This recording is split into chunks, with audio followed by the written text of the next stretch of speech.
साहब, आप लोगों ने फैसला मुस्तरद किया, कोई फर्क नहीं पड़ा। आप लोगों ने पार्लियामेंट का सहारा लिया। आज 3 रुकनी बेंच ने बाकायदा तौर पर स्टेट बैंक को कहा, मिनिस्ट्री ऑफ फाइनेंस को हिदायत कर दी है। पार्लियामेंट दरमियान से निकल गई, काबीना दरमियान से निकल गई, आपके हाथ में कुछ नहीं रहा। 17 अप्रैल तक फंड्स की डिस्बर्समेंट हो जानी है। तो फिर इसका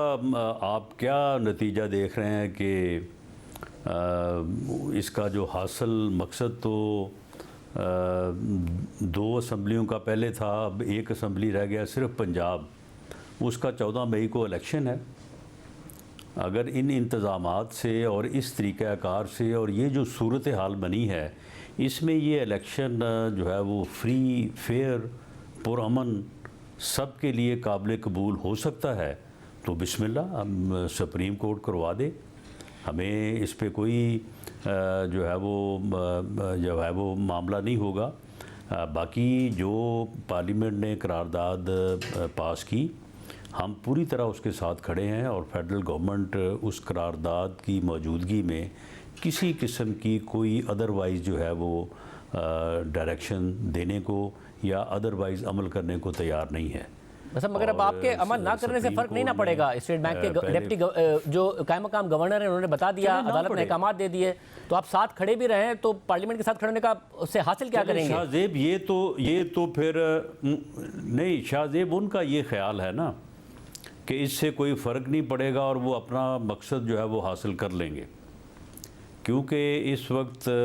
यानी इंतहाई ये अफसोस के साथ बात करनी पड़ रही है कि ऐसा होना तो नहीं चाहिए था कि सुप्रीम कोर्ट एक फ़ैसला करे और उस फ़ैसले की पूरा मुल्क, हर तबका फ़िक्र जो है वो मज़म्मत करे और बिल आखिर पार्लियामेंट भी जो है वो उस फ़ैसले की मज़म्मत करे, उस फ़ैसले को मुस्तरद करे, जो कि आज हुआ है। और तमाम बार एसोसिएशंस ने, तमाम जो वकला की बॉडीज़ हैं, उन्होंने जो है वो इस फ़ैसले को मुस्तरद किया है। इवन वो वकला, सीनियर वकला जो पीटीआई की जो है वो सपोर्ट करते रहे हैं या उनकी तरफ से अदालतों में पेश हुए हैं, उन्होंने भी जो है वो इस फ़ैसले को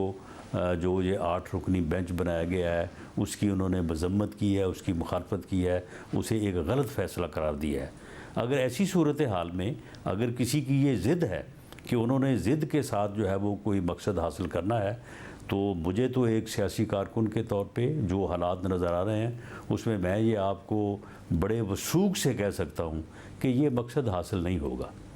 ये पैसे इलेक्शन कमीशन के पास पड़े रहें, ये स्टेट बैंक में पड़े रहें, ये वजारत ख़जाना में पड़े रहें, इन फ़ैसलों के ट्रांसफ़र होने से कोई फ़र्क नहीं पड़ेगा। ये इलेक्शन का इनेकाद जो है ये एक ऐसा अमल है कि इस अमल में जब तक तमाम स्टेक होल्डर्स को जो है वो यकीन ना हो, उनका इत्माद ना हो, उनका इत्तफाक ना हो उस तरीक़ाकार के ऊपर, ये अमल बिल्कुल बेसूद होगा।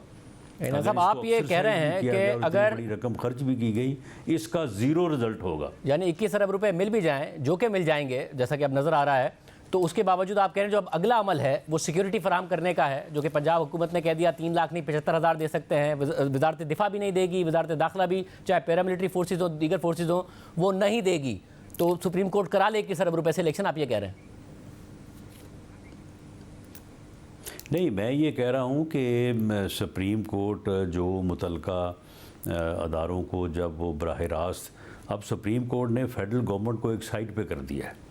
सुप्रीम कोर्ट ने पार्लियामेंट को एक साइड पे कर दिया है।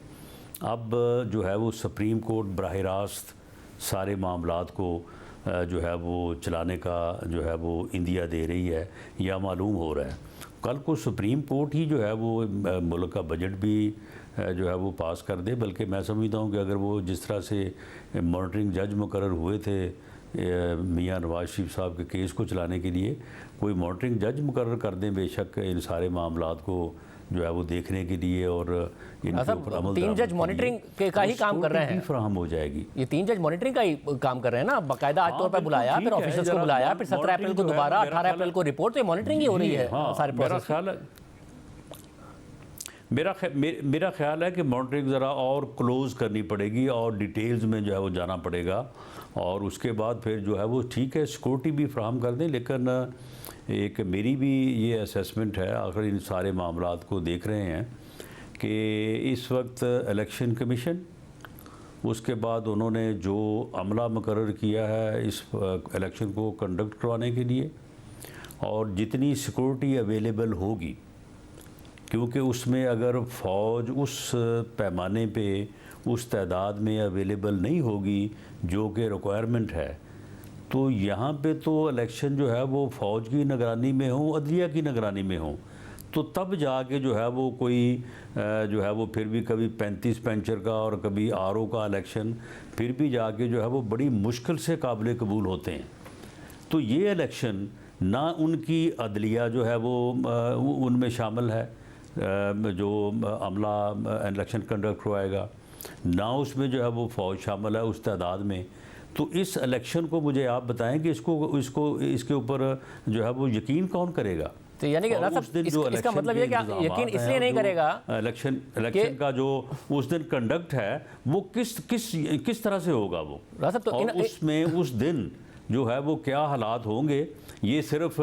अंदाज़ा किया जा सकता है, उसके ऊपर कुछ ज़्यादा तबसरा करने की ज़रूरत नहीं है। यानी कि आप ये कह रहे हैं कि ये गिवन है अब कि ठीक है 21 अरब रुपए मिल जाए, मगर सिक्योरिटी ना वजारत दिफा की तरफ से सिक्योरिटी फराहम की जाएगी, ना फ़ौज पाकिस्तान अवेलेबल होगी, ना कोई दीगर फोर्सेस की तरफ से, जो कि चीफ जस्टिस ने जिक्र किया था, वो अवेलेबल होगी। ये बात याद रहे कि अभी तक अदालत ने ऑर्डर इस पर दिया नहीं है। आज फंड्स का स्पेसिफिक ऑर्डर दिया है, इस पर भी स्पेसिफिक ऑर्डर आएगा और कंटेम्प्ट के मामला तक बात जा सकती है।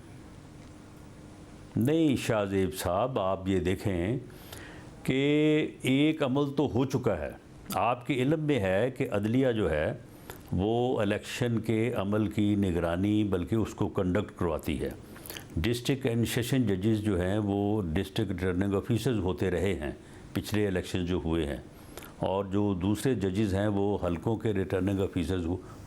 होते रहे हैं। वो अमल तो हुआ ही नहीं है। हाई कोर्ट ने जो है वो इस बारे में माजरत कर ली थी, और इस वक्त आप वो नोटिफिकेशन को आगे देख लें कि कौन लोग डिस्ट्रिक्ट रिटर्निंग ऑफिसर हैं और कौन हलकों के रिटर्निंग ऑफिसर हैं और उनकी कैपेसिटी क्या है। और उसके बाद फ़ौज ने ये तो नहीं कहा कि वो जो है वो नहीं देंगे, लेकिन उनकी एक सूरत हाल में आज भी जो सिक्योरिटी रिलेटेड ब्रीफिंग हुई है वो एक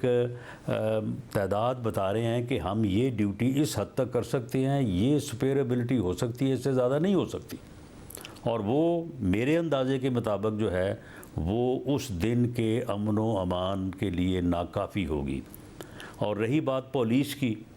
तो पुलिस तो वैसे ही जो है वो अमन व अमान, क्योंकि उसके ऊपर जानबदारी का जो है वो किसी न किसी तरफ से जो है, अब तो खैर केयर टेकर भी गैर जानबदार नहीं रहे इमरान खान की नज़र में। तो ये चीज़ें जो हैं, ये चीज़ें आखिर इलेक्शन जो है कोई ये पहला इलेक्शन तो नहीं होना कि जो हमने लड़ना है या हमने देखना है। इससे पहले जो है वो दर्जनों इलेक्शन जो है वो लड़ चुके हैं, देख चुके हैं। हमें अंदाज़ा है कि इलेक्शन जो है उसके लिए किस किस्म के इंतज़ामात और स्टेक होल्डर्स की किस किस्म की कमिटमेंट और किस किस्म का एतमाद जो है वो यानी ज़रूरी आज के इजलास में आप कह रहे हैं कि चीज़ें जो हैं ये नहीं होंगी, तो ये तो उस दिन एक जो है ना वो फिर एक और ही कुछ करवाने का जो है वो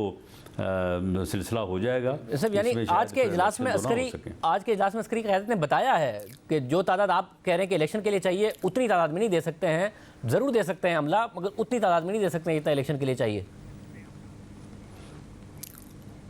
ये बात, ये जवाब जो है इससे पहले जो सुप्रीम कोर्ट में ड्यूरिंग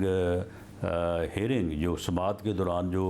रिपोर्ट पेश की गई थी उसमें ये बात बड़ी वाज़े तौर पे जो है वो बयान की गई थी, और इस बारे में सेक्रेटरी दिफा ने जो गुफ्तगू की थी वहाँ पे बड़ी मुख्तसर थी, उससे भी जो है ये पूरी तरह बात यहाँ है। ये शाहजेब मामला ये है कि इस तरह से ज़िद से, दौन से, तकब्बर से, धांधली से, बेअसूली से, गैर कानूनी तरीके अपना के, गैर आइनी तरीके से अगर ये अमल करने की कोशिश की जाएगी जो कि एक आइनी और जमहूरी अमल है, ये नहीं हो पाएगा। आइनी और जमहूरी अमल में रुकावटें डाली जा रही हैं, उस पर सुप्रीम कोर्ट कुछ कर रही है जिस पर एतराज़ उठाया गया। ये बात कोई इतनी ज़्यादा कोई रॉकेट साइंस नहीं है, ये आम आदमी की समझ में आने वाली बात है। मगर ये नहीं हो सकता, वज़ीर दिफा ने रिपोर्ट दी, मुमकिन नहीं है।